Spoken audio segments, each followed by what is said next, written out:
할렐루야. 우리 서로 인사하실까요? 제 이름으로 환영합니다. 잘 오셨습니다. 제 마음속에 설교를 준비하다가 가장 참 갈증하고 목마른 기도 제목이 무엇인가를 생각했는데, 그건 개인마다 다르겠지만 제가 이 새벽에 이렇게 느끼는 건 신앙의 부흥입니다. 우리에게 신앙의 부흥이 필요하다. 근데 잠자다가도 비몽사몽간에 설교를 준비했어요. 아니, 꿈속에서 설교를 준비했어요. 어젯밤에 설교 줄기를 정확하게 못 잡고 잠을 자니까 이제 걱정이 되니까 꿈속에서 설교를 준비하는데, 꿈속에서도 꿈이 그렇잖아요. 뭔가 정확하지 않고 희미하고 그렇죠. 네. 꿈속에서도 설교를 준비하는데 줄거리가 안 잡혔어요. 근데 새벽에 일찍 일어나서 이제 설교를 준비하는데 뚜렷하게 신앙의 부흥이 우리의 갈증이고 목마름이구나. 네, 각자 건강 때문에 막 하나님께 기도하는 분도 있고, 자녀들 때문에 목매어 기도하는 분도 있고, 돈 버는 것 때문에 목마름이 있는 분도 있고, 또 인생의 여러 가지 복잡한 문제 풀기 위해서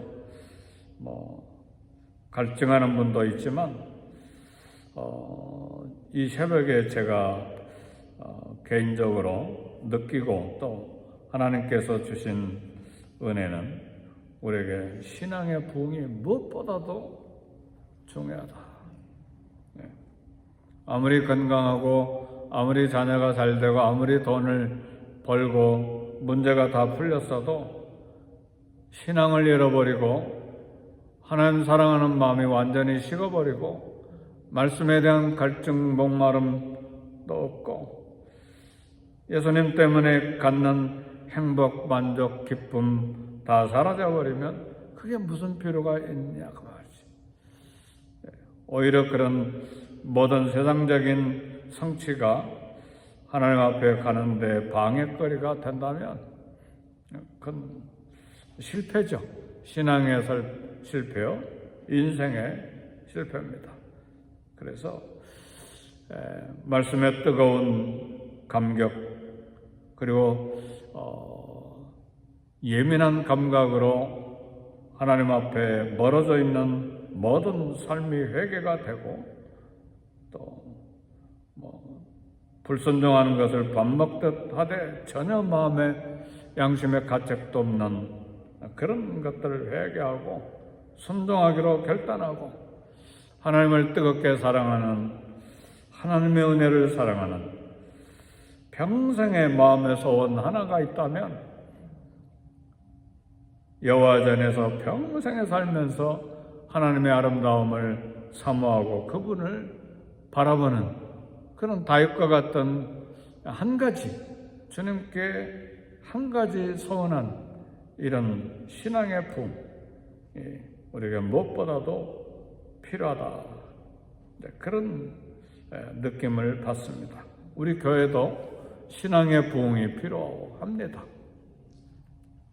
그래서 모이기에 힘쓰고 또 사랑하기에 힘쓰고 용서하기에 힘쓰고 성도들을 격려하고 위로하고 돕는 데 힘쓰고 또 전도하고 선교하는 데 뜨거운 마음이 생기고, 이것이 우리 신앙의 부흥이고, 그 결과로 LA가 부흥이 되고 미국 땅이 부흥이 되고 우리 교회 부흥으로 말미암아 또 LA 땅의 사람들이, 영혼들이 간증을 받고 선교사님들이 힘을 얻는 그런 신앙의 부흥이 우리에게 절실하게 필요하다는 생각입니다.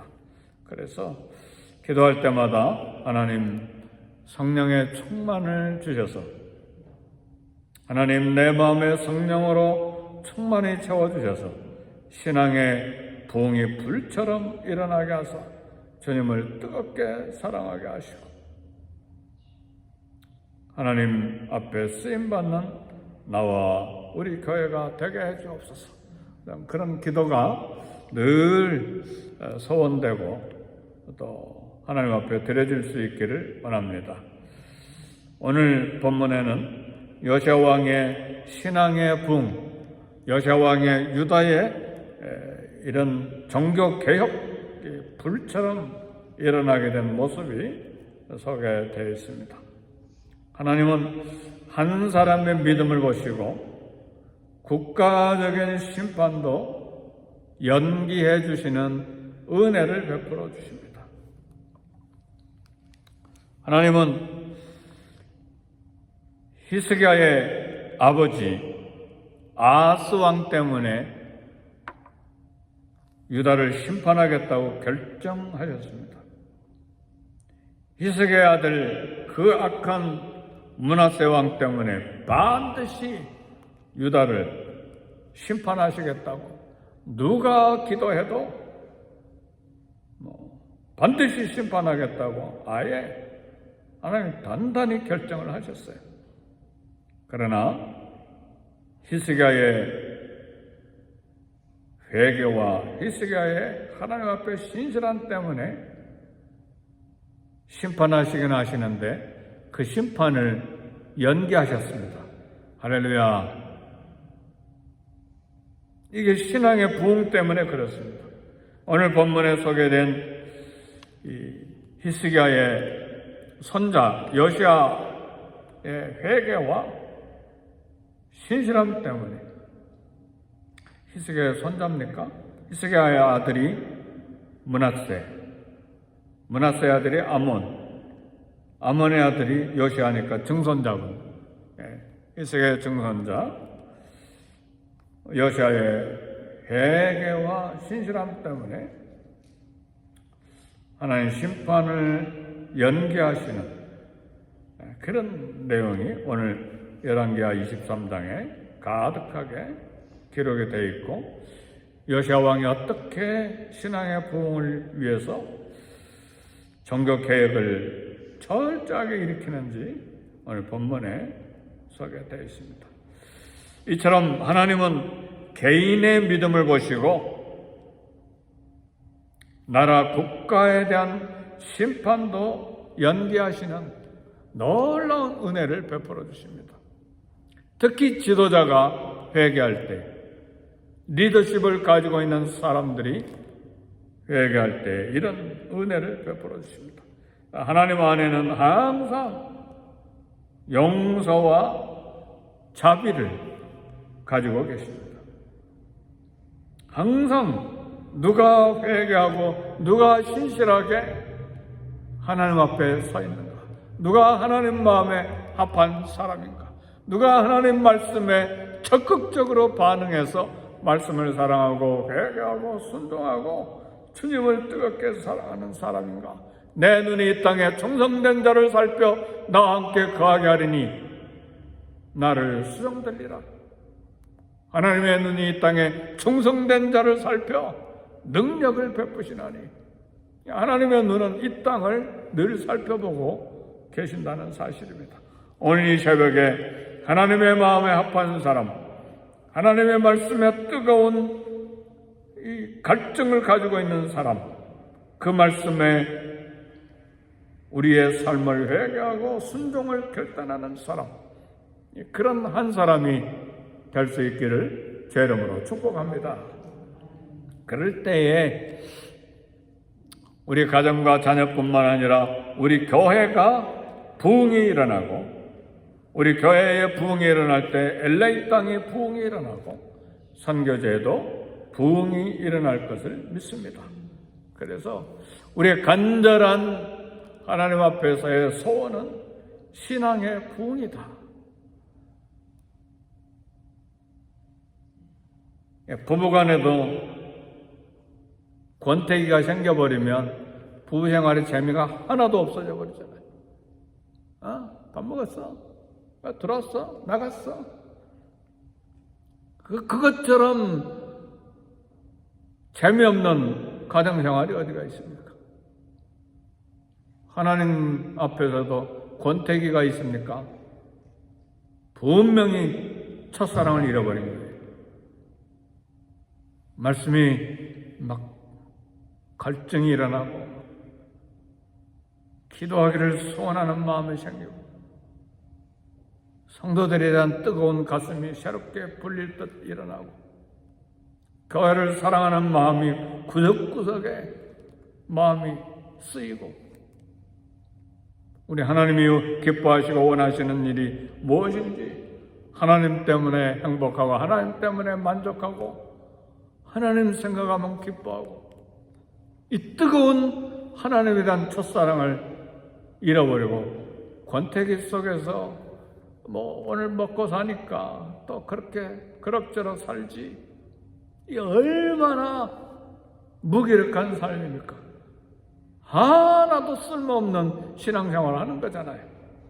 하나님 미국 땅에 보내주실 때는 꿈과 비전을 가지고 우리를 이 땅에 보내주셨어요.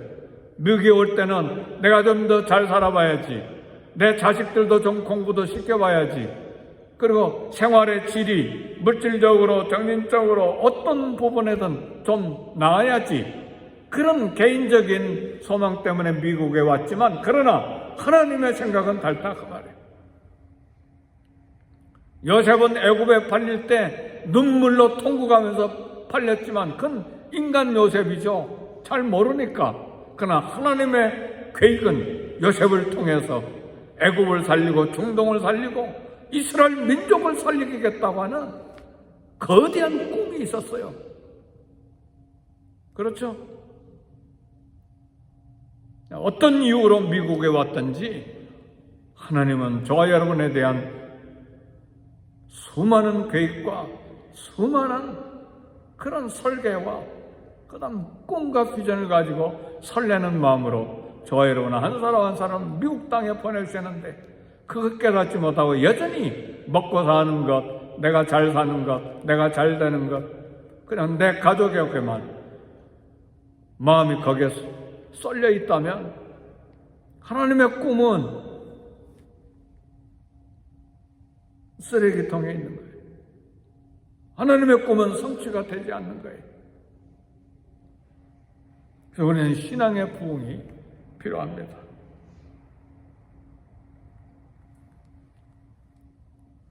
요새왕은 재앙이 자기 시대에 임하지 않을 것에 대해서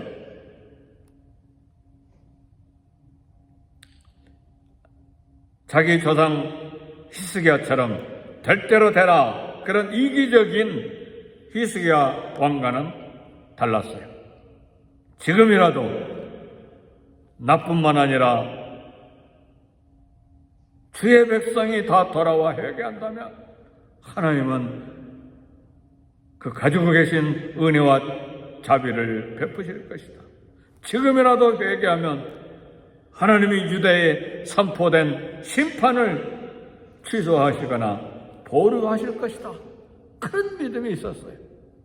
왕이니까 먹고 사는 거 걱정 없잖아요. 왕이니까 평안하게 살 수도 있잖아요. 그러나 민족을 본 거예요. 나라를 본 거예요. 하나님의 백성을 들여다 본 거예요. 이것이 기독교의 지도자들이고 리더십을 가진 사람들이고 오늘 직분 가진 우리 하나님의 사람들의 모습이어야 합니다. 그래서 신앙의 부흥이 우리에게 필요한 거예요. 한번 보세요. 잠자고 있는 사람들이 누군가? 성도들 가운데 누가 기도에 잠자는가? 누가 말씀에 잠자고 있는가? 누가 세상에 마음을 빼앗겨서 살고 있는가? 누가 자기 감정에 사로잡혀서 교회를 힘들게 하고 있는가? 눈에 보이잖아요. 근데 가만둬요? 신앙의 부흥이 필요하다 그 말이에요.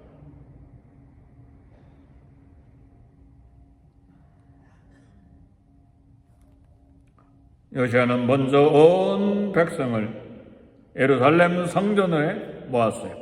1절 2절 열왕기하 23장 1절 2절 보니까 모든 장로들, 예루살렘 주민들, 제사장들, 선지자들, 모든 백성들, 노인과 어린아이 모두를 성전에 모았어요. 모두 다 하나님 앞에 나오게 만든 거예요. 그게 1절 2절 말씀이에요. 그리고 성전에서 발견된 언약책을 낭독했습니다. 하나님 말씀을 듣도록 했어요. 그동안 하나님 앞에 잘못 살아온 것에 대해 회개와 앞으로 신실하게 살 수 있도록 말씀을 들려준 거예요.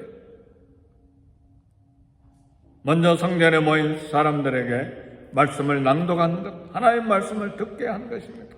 하나님 말씀 외에는 잘못된 유다의 신앙 행위를 판단할 수가 없는 거예요.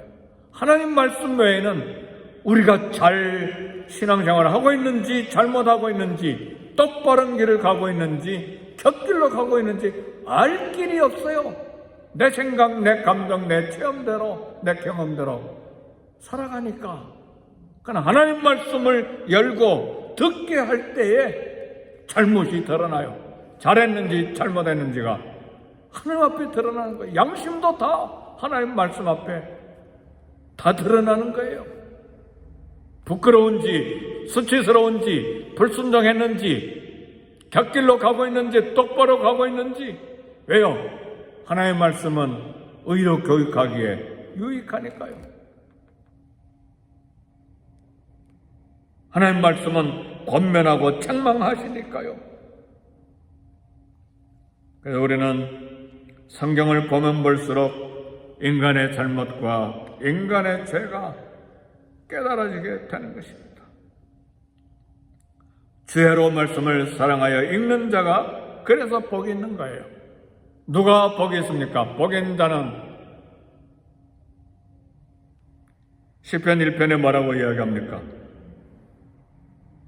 악인의 꾀를 따르지 않아 죄인의 길에 서지 아니하고 오만한 자의 자리에 앉지 아니하고 오직 여호와의 율법을 즐거워하여 주야로 묵상하는 자로다. 말씀을 읽고 즐거워하던 때가 까마득한 과거입니까? 신앙의 부흥이 필요해요.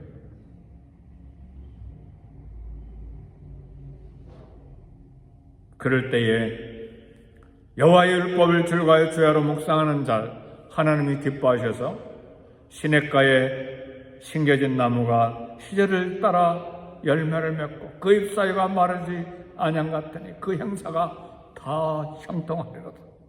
그때야 영원히 잘된같이 그제서야 범사가 잘되고 강건하게 되는 은혜와 복이 있는 거예요. 우리는 그게 거꾸로 신앙생활 하잖아요. 건강 주시고 범사가 잘되게 해주시고 형통하게 해주시고. 그러나 성경은 영원히 잘됨같이 해요. 우선순위가 바뀌면 안 돼요.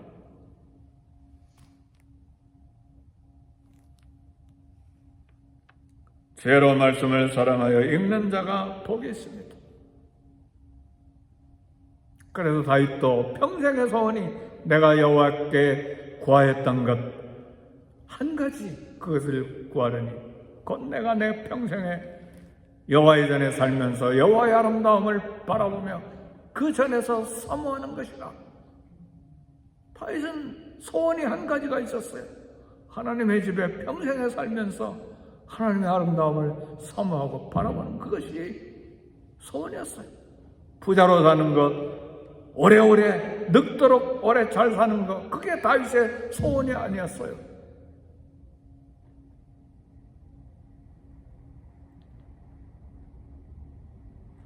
성경 낭독이 끝난 후에 요시야 왕은 하나님을 따를 것, 마음과 뜻과 정성을 다해 순종할 것을 백성들과 함께 언약을 맺었어요. 언약의 말씀을 지킬 것을 백성들과 함께 맹세했어요. 하나님 앞에 겸손한 왕의 이런 모습에 온 유대 백성들도 도전받고 감격하고 마음을 새롭게 함으로 하나님 사랑할 것을 함께 약속했습니다. 에스라 선지자는 바벨론 페르시아 제국에서 예루살렘으로 되돌아와서 하나님의 말씀을 연구하고 준행하고 가르칠 것을 결심했습니다. 그 바벨론 포로로 돌아온 이스라엘 백성들에게 영적인 부흥이 그때부터 에스라 선지자와 함께 시작이 된 것입니다. 이 새벽에 우리가 신앙의 부흥을 소원하고 기도하고 결단하되 말씀을 읽고 묵상하고 지킬 것을 결단하고 하나님의 말씀을 사랑하고 우리 자녀들도 우리 가정도 그리고 교회도 모두 다 말씀을 사랑하고 하나님을 사랑하는 이런 신앙의 결단, 신앙의 부흥이 도전이 되고 은혜가 흘러가도록 우리는 기도해야 됩니다. 하나님의 용서와 사랑을 베푸십니다. 우리의 삶에 은혜가 흐르게 하십니다. 회개하는 가난한 마음에 우리 하나님은 용서와 자비와 은혜가 강물처럼 흐르게 하시고 마침내 우리에게 평강을 주십니다. 이 은혜를 우리는 사모해야 됩니다. 우리가 남길 유산은 우리 가정과 자녀들과 후손들과 우리 교회와 이 땅의 하나님의 자녀로서 미국 땅에 우리 한 사람 한 사람을 불러주신 하나님 앞에 우리가 남길 궁극적인 공헌과 유산은 하나님 말씀을 사랑하고 순종하는 삶을 살고 하나님을 뜨겁게 사랑하는 신앙의 발자국입니다. 말씀을 마칩니다. 우리에게 신앙의 부흥이 필요합니다. 우리 각자에게 신앙의 부흥, 우리 교회의 신앙의 부흥. 직분이 문제가 아니에요. 교역자든 우리 장로님들은 권사님들이든 누가 무슨 직분을 가지고 있느냐가 중요한 게 아니라 하나님 앞에 신앙의 부흥의 불을 가슴에 품고 살아가고 있느냐가 중요한 거예요. 우리 세대는 순식간에 지나가요. 저도 뜨거운 불을 품고 선교지에서 이 복음을 전하던 때가 엊그제 같은데 벌써 수십 년이 지나가 버렸어요. 앞으로 살아야 될 날이 훨씬 짧게 남았어요. 우리는 망각해요. 수십 년 더 살리라. 그렇지 않습니다. 짧게 남아있는 이때에 하나님이 이 땅에 우리를 보내주신 그 비전, 저와 여러분을 향한 꿈이 있는데 신앙의 부흥을 통해 하나님을 사랑하고 이 땅에 또 다른 세대에 믿음의 거룩한 발자국을 남겨주는 일입니다. 요시야 왕은 바로 이 부분을 보고 내가 사는 시대에 심판하지는 않겠지만 그 말씀을 들었지만 이 은혜를 무엇으로 보답할까? 온 백성이 함께 신앙의 부흥을 위해 영적인 갱신이 일어나야 되겠다고 생각하고 백성들을 다 불러 성전에 모아 말씀을 낭독하고 함께 언약을 맺은 거예요. 하나님 따르기로 약속하고 순종하기로 약속하고 하나님을 사랑하기로 약속하고 마음과 뜻을 다해서 이것이 신앙의 부흥이요 요시야 왕의 신앙의 부흥이요 종교 개혁입니다. 이 아침에 이런 은혜, 이런 신앙의 부흥을 위해서 하나님 앞에 간절히 기도하는 그리고 오늘 새벽으로 끝나지 말고 매일 하나님 나와 우리 교회에 성령 충만 신앙의 부흥이 일어나게 해주세요. 미국 땅에 보내주신 하나님의 꿈을 성취해드리는 나의 신앙의 발걸음이 있게 해주세요. 그렇게 우리 다 같이 함께 기도하겠습니다. 다 같이 기도합니다.